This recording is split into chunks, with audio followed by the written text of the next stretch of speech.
Welcome to this Zentangle Quickie. My name is Heather Hartwick Gladden, and I'm a certified Zentangle teacher, and today we're going to take a look at the Tangle Fassett by CZT Lynn Mead. This is a fantastic tangle, not only in the result, but in the fact that it has a bunch of variations or tangulations that you can use with this. So that just makes it even more fun to do. What I'm going to share today is, and I've done my four corners and my border. What I'm going to do today is the basic one.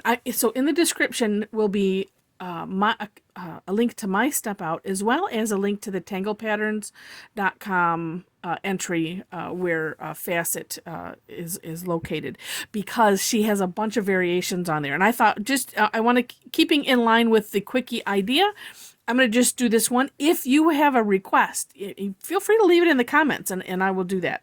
I do have some examples of some of the other variations that I will share at the end. All right, so this one, I put a pre-step in, a step before where she starts her step out, because I just need to have some of these. And I'm going to stick with the being a non-artist idea.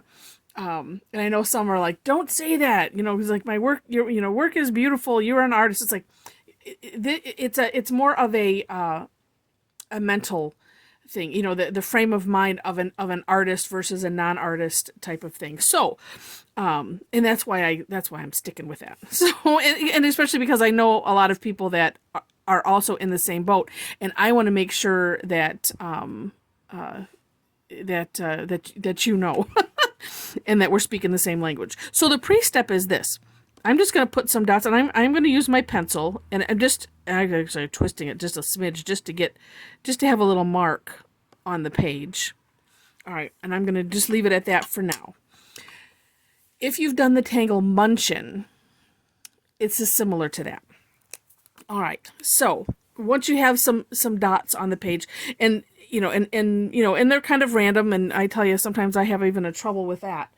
Just to having them be random, and that's why I do the dots, just because it helps. All right, so then we're going to connect the dots, but what we want to create is triangles. So, I'm going to connect these two dots, and then I'm going to find a third here, and we'll connect that. Now, just because we put these dots on the page doesn't mean that you can't at some point go, oh, I think I'd like to make another triangle going whatever direction. Feel free to do that. The dots are just to help get us started. Just as putting the four corner dots and the border and the string, same idea. All right, so I'm going to, and then you can, if you want to, you can skip a dot if it doesn't seem to fit. That's okay too. But the way she has this on her initial on tanglepatterns.com, it was just like, I don't even know how to wrap my head around just doing that, making random triangles and having them connect and all that. So I'm like, well, I had the same problem, that's how Munchin starts on purpose. So look at that. I've made this. I try to not make things look contrived, and that's, okay, so I'm going to add, let me add one right here. That would look neat. That's the one thing that I like to make sure to try not to do. And then too, you can go outside of your border line. They're just there for a, they're more of a suggestion than anything. Let's stick one right out here. Now I'm looking like a spaceship. And let's see. I feel like it needs to have some. Well, let's stick one right there in the corner. But let's make it go like that. Okay, and we'll see how that goes. All right. So once you have a bunch of triangles, then what we're going to do is we're going to just aura them. All right. And so we're going to do two auras essentially on the inside. And I will tell you, one of the variations is to skip this middle one, but I'm going to do them anyway, and I do have an example to show you. So you kind of have to decide, well, how can you do this so that way, just to make sure that you have enough room to do two. You could, so I'm doing, the second one and then the third one here. Or I should say first and second, it's an aura. Second and third would be as in triangle. Or if it helps, you could do a small one first, and just making sure to, to aura, it's just, you're going to have a lot of space. And then you could subdivide that area. Like that. And you get, essentially the same result. This is just really to your comfort level. And, on, doing, auraing and making sure that you have enough room and all of that. And I do like to share multiple ways to do things just because we all work differently. We're all at different levels of, well, I don't know if I want to say, maybe it's confidence in Zentangle, but also different levels of artistic ability.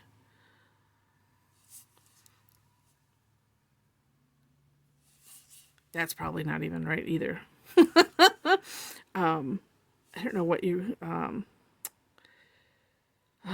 because as I'm doing this, I'm like going, what is the name for that? Where you can just be able to see things and like kind of measure sort of in your head.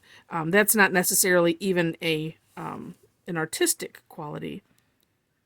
It's kind of like being able to, to pack a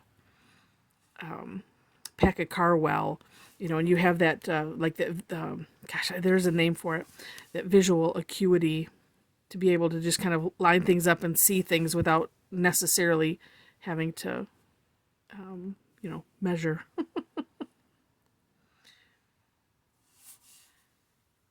The ability to eyeball it. We'll make up a term. We'll call it, I don't know.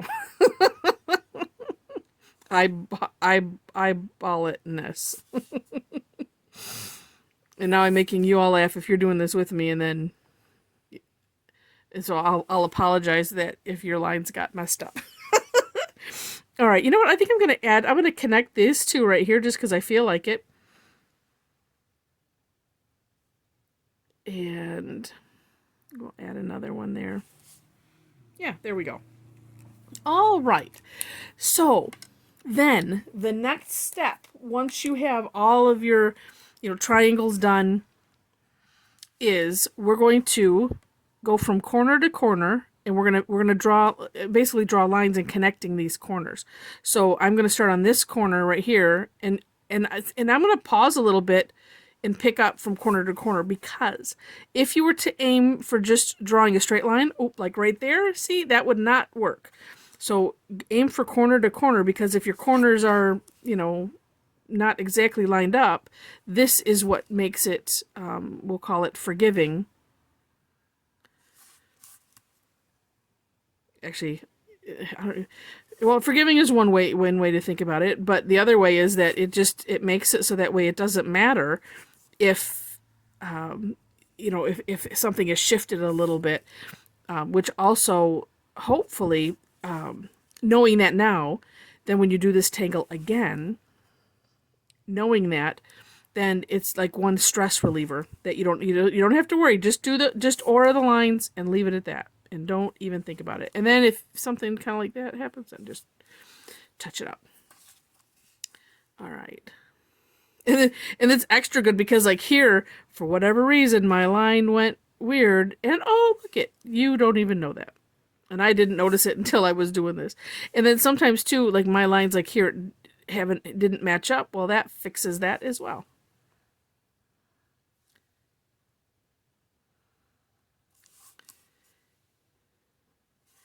And then after we get all of these little lines drawn, and it's, it is helpful to have some kind of order in doing these, because, well, so that way you make sure to get them all.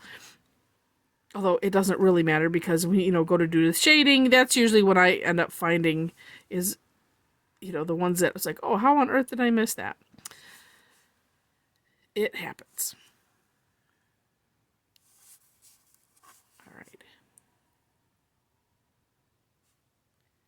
And I'm also going to say for finishing this up, I mean, so I'm going to show you some shading, but, you know, that you could also, if you felt like you wanted to have fun with color, you certainly can. You know, and this is kind of, so I'm going to add, I feel like I need to, and I don't know. Oh, I'm going to put a dot. Let's do it right here on that tip. And I'm going to add it to here. You know, and that's the extra fun thing about actually most patterns is that sometimes you can do this where you can, you know, you just feel the need to add something else, and so you can just go right on ahead. All right. Well, now I feel like I need to have something down here. Yeah, I won't. All right. So, for shading, there's actually, I mean, there's really a couple ways you could think about this. And you know what? Because I have an example, let me show you the example. So this one I did dark with a graphite in the center, and then with the tortillon, I, you know, smudged that out. So I colored in each, you know, interior triangle, and then smudged out, so that way then you got essentially, you know, 2 shades with that gradient. But I only went, you know, as far as that, what we call that, the second aura, and then left all of these, you know, channels to be kind of raised up, so that way it looks like these are, you know, these are pushed down, and then you just have these rails. I'm going to do it the other way. So I'm going to shade on these rails because I want to see what it would look like, because I didn't do that before. And that's what's neat, is just understanding the concept of that dark pushes it down and light raises it up, and just understanding that, I mean, and that's really all that we are ever focused on in Zentangle. Okay, so on the edge, okay, so I guess I'm gonna leave that for a minute. Oh yeah, so okay, so then on the edges, I'm gonna do the edges, because that's sort of the rail. Sorry if I've scooted off the camera here.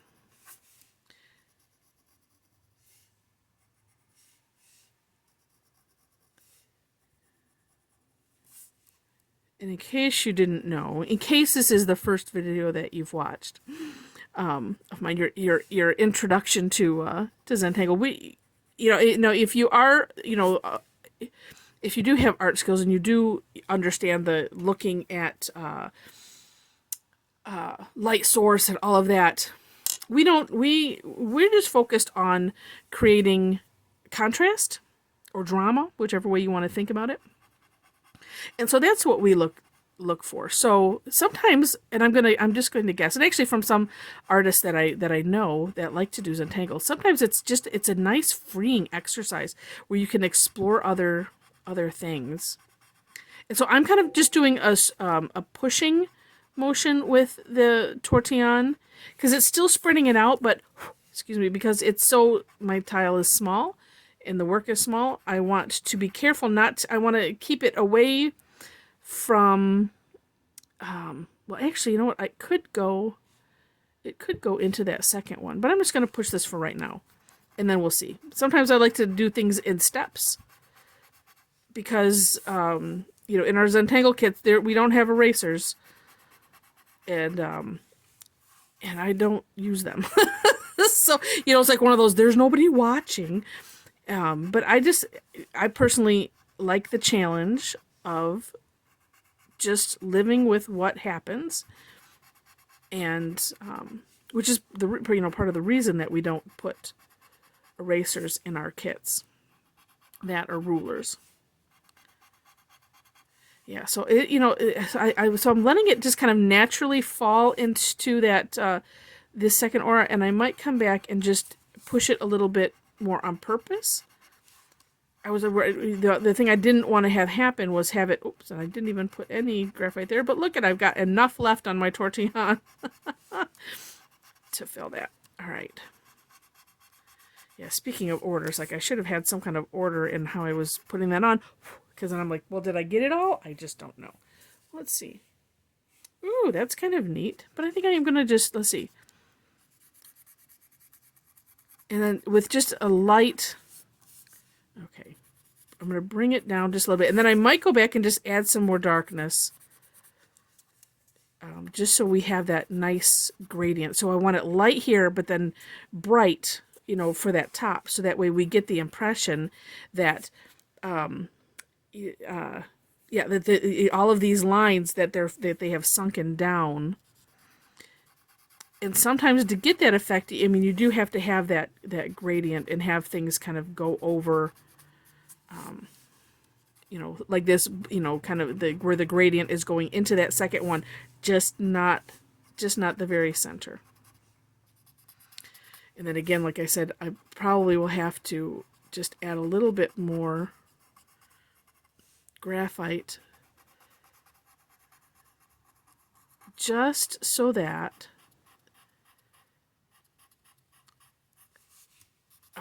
it's not just gray. So that way there's a difference. So it's like darkest at the top, or actually then it would be the bottom. My eyes haven't, oh, now it's starting to pop.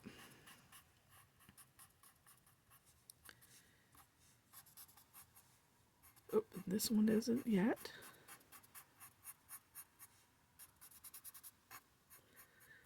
Yeah, so I'm kind of grabbing some of the graphite and then just bringing it down. And let's see, oh, here.